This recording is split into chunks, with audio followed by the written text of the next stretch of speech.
Toxic అయితే చాలా టార్చర్గా ఉంది బ్రో. ఎందుకు? సో జనాలకు టార్చర్ కాదు, అది ఖచ్చితంగా లోపల ఉన్న విలన్స్ కి మాత్రం వాళ్ళకి టార్చరే బ్రో. ఈ మనిషి ఎలా ఉన్నాడంటే హీరో ఇతనే విలన్ ఇతనే అన్నట్టుగా ఉన్నాడు బ్రో. యష్ అనేటోడు ఇప్పుడు మన హీరో ఎలా ఉన్నాడంటే స్టార్టింగ్ లో మనకి ఆ గడ్డం తోటి ఆ జుట్టు తోటి కనపడాడు కదా, ఎండింగ్ ఆఫ్ ద టైమ్ లో ఆ గడ్డం లేకుండా ఆ తర్వాత జుట్టు కొంచెం ట్రిమ్ చేసుకుని అట్లా కనబడతాడు. అతను యష్ అని చెప్పేసి ఎవరు గుర్తుపట్టలేనట్లు కనబడతాడు. అది హైలైట్ అనిపించింది బ్రో. నిజంగా నాకు తెలిసి దీంట్లో ఇద్దరు యష్లు ఉండడము, ఆ తర్వాత విలన్, తర్వాత హీరో వీళ్ళే ఉండడం అట్లాంటిది ఏమైనా జిమ్మిక్లు ఏమైనా చేస్తున్నారా అని చెప్పేసి డౌట్ వచ్చింది బ్రో. అలా ఉంది. కాకపోతే టీజర్ మాత్రం నిజంగా దుమ్ము దులిపేసింది బ్రో. అసలు గ్లిమ్సే దుమ్ము దులిపిన తర్వాత టీజర్ అయితే ఎక్కిచ్చేసింది బ్రో సీదా. సో దిల్ రాజు గారు రిలీజ్ చేస్తాను మన తెలుగులో అంటే ఏదైనా ఉండబోతుందంటవా? ఉంటది బ్రో. 120 కోట్ల ఎంత సమ్మెట్ కొనుక్కున్నాడు అని చెప్పేసి తెలిసింది. ఓహో, అయితే దిల్ రాజు గారు తీసుకున్నారంటే ఆ సినిమాలో ఒక స్టఫ్ ఉంటది కాబట్టి తీసుకుంటారు.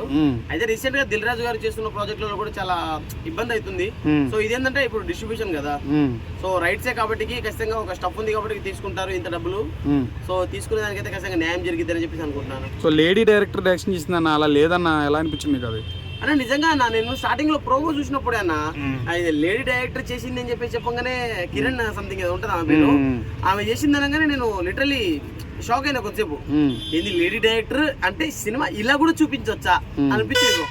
నిజంగా ఒక లేడీ డైరెక్టర్ అయి ఉండి ఇలా చూపించిందంటే అది హైలైట్ అన్న. నిజంగా ఏం చెప్పలేమమ్మా, ఏం చెప్పలేం. సినిమా వస్తుంది, చూడాలి, విజిల్ వేయాలి, క్లాప్స్ కొట్టాలి, పేపర్లు పడేయాలి. యష్ లుక్ సేమ్ ఉంది కదా బ్రో కేజీఎఫ్ లాగానే, కానీ ఎందుకు ఆయన అంత క్యూరియాసిటీ ఉంది? అందుకే కదన్నా ఎండ్ ఆఫ్ ద టైమ్ లో నీకు ఒక లుక్ చూపించాడు కదన్నా అది.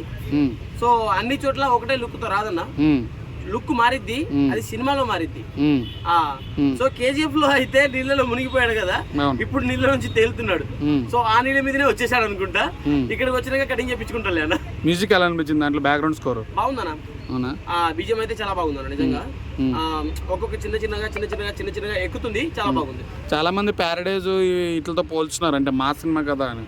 సో ఏదైనా ఇంపాక్ట్ ఉంటుందా వేరే సినిమా మీద? దీనికి ఇంపాక్ట్ ఏమి ఉండదు అన్న. ప్యారడైజ్ వచ్చేది ఆగస్ట్ లో కదన్నా, ఇక ఇంపాక్ట్ ఏమి ఉండదు. కాకపోతే ఆయన నాని అన్న వస్తున్నాడంటే ఆయన స్టోరీ కోసం అయినా ఖచ్చితంగా వెళ్తారు. దానికి తోడు వాళ్ళిద్దరి కాంబినేషన్, నాని ఆ తర్వాత శ్రీకాంత్ తోడేలా వీళ్ళిద్దరి కాంబినేషన్ అన్న, వీళ్ళిద్దరి దసరా కాంబినేషన్. దసరాతోనే దుమ్ము దులిపేశారు. ఇప్పుడు ప్యారడైజ్ అని చెప్పేసి ఒక లంజా కొడుకు కథ అని వస్తున్నారు. మరి ఈ కొడుకు కథ ఏమైద్దో మనం చూద్దాం. నాని గారికి ఎందుకంటే మనం ఏగా సినిమా చూసారో లేదో నాకు తెలియదు. ఏగా వచ్చినప్పటి నుంచే ఆయన నిజంగానే ఏగా అన్న ఫీలింగ్ కలిగింది ఆ సినిమా. కాబట్టి ఈయన ఫస్ట్ ఏ ఉపయోగించుకుని బాగా హిట్లు కొడతాడని నేను అనుకుంటాను. తీసుకోమని అట్లా బ్యాడ్ వర్డ్స్ అన్నీ వాడతారు, అవన్నీ కొందరు తీసుకుంటారు, కొందరు తీసుకోరు. అట్లా ఫ్యామిలీ వరకు డిఫరెంట్ టైమ్స్లో వాళ్ళు తీసుకుంటారు. Thank you.